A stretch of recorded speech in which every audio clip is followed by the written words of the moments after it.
Hi everyone, it's me Lubna. Today is Monday, September 2nd, 2024. This video is dedicated to my beloved, and the topic of this video is going to be about fool's gold and how to distinguish fool's gold from real gold. And I'm talking about that in a metaphorical sense, which I'll explain further after I share a quote from this book, Being Beautiful, which again is a compilation of quotes and passages by various authors brought together by Helen Gordon. And the specific quote that I wanted to share today is by George Eliot. Let me show it to you. So that's the quote. And I'm going to go ahead and read that aloud to you now. Here it goes. It is generally a feminine eye that first detects the moral deficiencies hidden under the dear deceit of beauty. And again, that's by George Eliot.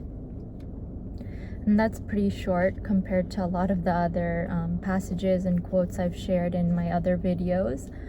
But I thought that it had a lot of meaning, and those words say a lot to us about the deceit of beauty and the deceit of particularly external beauty.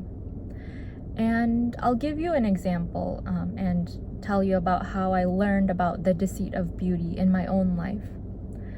So when I was around 18 years old, I decided to start participating in some beauty pageants. And initially it started with my best friend from high school. We decided that after we graduated from high school, we would participate in the Miss Orange County teen pageant back when I was living in California. And so we did that, and I thought that it was a very much a way for me to become a leader in my community, and it was, and it gave me the opportunity to participate in a lot of community events and show my leadership skills, and on top of that, practice being beautiful and presentable in front of other people. And after that, I remember I participated in several other beauty pageants over the next couple of years, including Miss Tustin, Miss Huntington Beach, Miss National Asia, and a couple others that I don't remember off the top of my head right now. But I remember that I always had this dream of being a role model for other women and other girls. And through these pageants, I kind of became a little bit disillusioned when I got to know some girls. I mean, not all girls who participate in pageants are like this, but from my experience, I saw that a lot of them did not have that same goal. They were more into it for the glamour aspect, and in times of competition like that, like in beauty pageants, people often do things to get ahead of others that might not be fair or might be considered cheating. And it just struck me that a lot of these beauty competitions are actually more emphatic on the external aspect of beauty, while not really paying as much attention as they should or they profess to internal beauty and who a person really is on the inside. And I never won the title, like the first place title in any of the beauty pageants that I had participated in, but I took something else much greater away from those experiences, which is recognizing the difference between fool's gold and real gold, or in other words, recognizing the difference between false beauty and real beauty. And this lesson had stuck with me for all throughout the rest of my 20s as I got a little bit older. And I learned through that experience not to focus as much on external beauty as inner beauty, as developing my character and becoming a person who is relatable and empathetic and humble and understanding and honest, in addition to many other things. Now, I do believe that our appearance matters as well, and it's good to be well presented in front of other people, but not without taking care of the inner beauty first.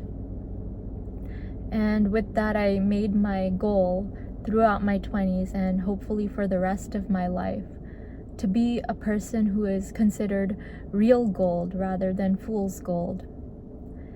And I wanted to relate this lesson to various other aspects of life as well. We see so many things that could be considered gold in our eyes, but they're really false gold and they don't have much value beyond the surface.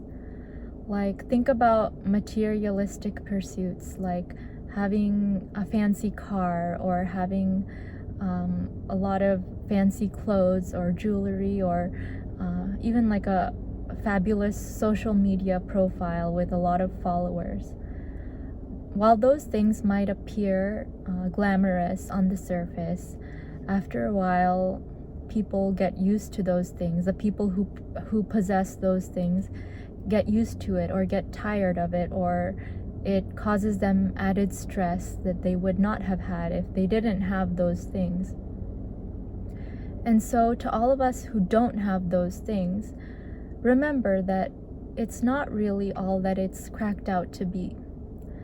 And again, those things are really false gold, but the real gold in life are the intangible things, the intangible rewards of being a person who focuses on inner development and spiritual development, emotional development, psychological development, learning new things, loving another person, all of these things that can't be visualized materially but have unspoken value and worth within us.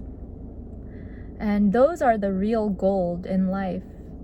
So similar to how I had mentioned that external beauty can be like a false gold that allures us toward it, but internal beauty is the real gold.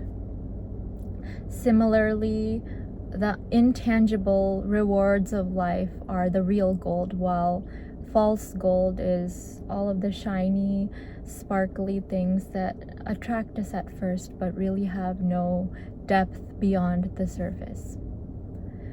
So with this little video that I'm sharing today, I want you to start thinking about what is false gold and real gold in your life, and how you can accumulate and express more real gold in your life than false gold.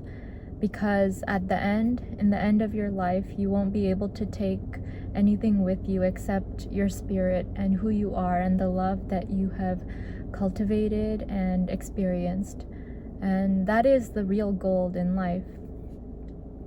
So that's my lesson for today, and I want to thank you so much for listening to my video. And it's Labor Day today, by the way, here in America, so I just decided to take this time to make a nice video for you and to inspire you with my words. Thank you so much for watching my video today, and I want to wish you a wonderful day, afternoon, evening, or whatever it is, wherever you are in the world.